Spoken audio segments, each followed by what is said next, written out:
We are on a journey. We are on a journey through time to learn about how people lived then and now.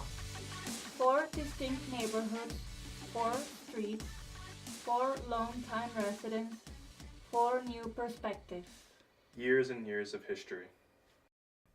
We are on our way to the south side of Muncie to see how much the neighborhood has changed over the years. Blaine, along with the many other industrial neighborhoods, is located in the southeast portion of Muncie. Its annexation occurred during the early part of the century between 1904 and 1912, while the city was experiencing outward growth from the city center. The community developed as a response to housing needs for the industrial area that established itself across from the Ball Corporation.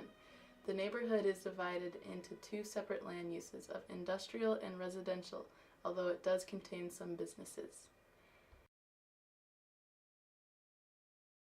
We are visiting 85-year-old Dick McKillip, who has lived in his home on the south side for 58 years. The neighborhood, when we moved here, were basically young people. We all had young children, you know, that they grew up, and a lot of us stayed right here in this area. And so we all got old at the same time, and of course a lot of them is gone now and passed away. We always considered it a decent neighborhood. It's not pretentious or anything, but it, you know, you can live okay here. My wife passed away. People say, well, now don't rush on to sell your house. I said, hey, ain't no way. I said, I'm going to sell. I said, I'll be there as long as I live. Now we're making our way to downtown Muncie. The Gilbert neighborhood is located in the center of Muncie and happens to be one of the oldest neighborhoods in the town. The neighborhood is named after Goldsmith Gilbert, who arrived in Muncie around 1825. The neighborhood has lost some of its historic buildings due to falling population, but still contains a few that are present today. The neighborhood is made up about half residential and half commercial. The commercial properties are concentrated more on the western and southern borders of the neighborhood on Walnut and Main Street, and a few businesses have also found their way onto Washington Street as well.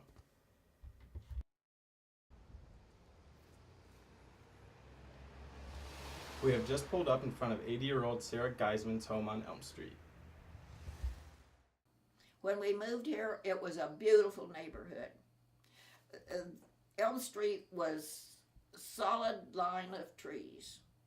When we moved into this house, it was a 2-family house. We didn't buy it for a 2-family house. We bought it for a 1-family house. And we changed it back into being a 1-family house. And I live in all 9 rooms, and I love it. We're on our way to Westwood Historical Neighborhood. The Westwood neighborhood is located to the west of Ball State University.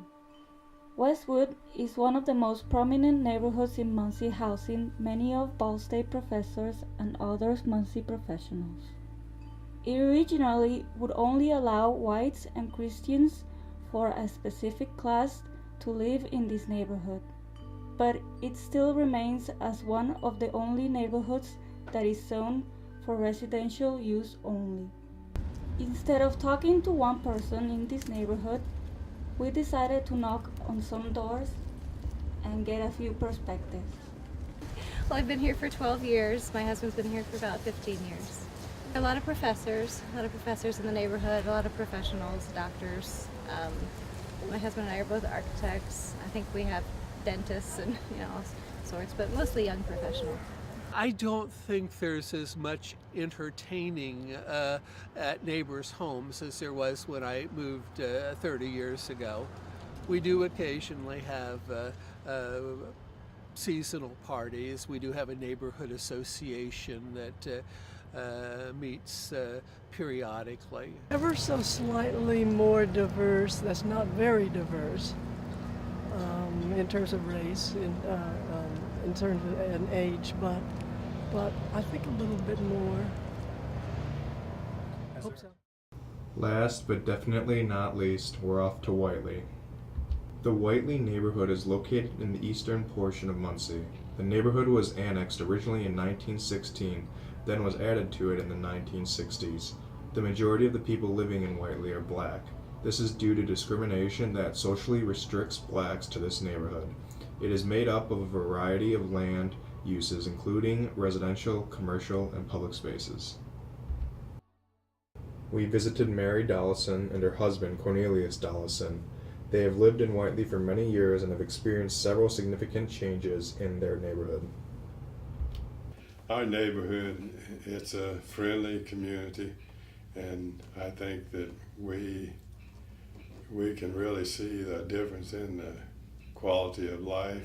And I think Ball State has been a very big part of that, because a lot of the students are involved in different programs here, and they see what is happening in our community, and they go back and talk about it. Our journey has come to an end. But our thoughts haven't. Never accept something at face value. Through diving deep, we more fully understand and appreciate this beautiful place that we live in.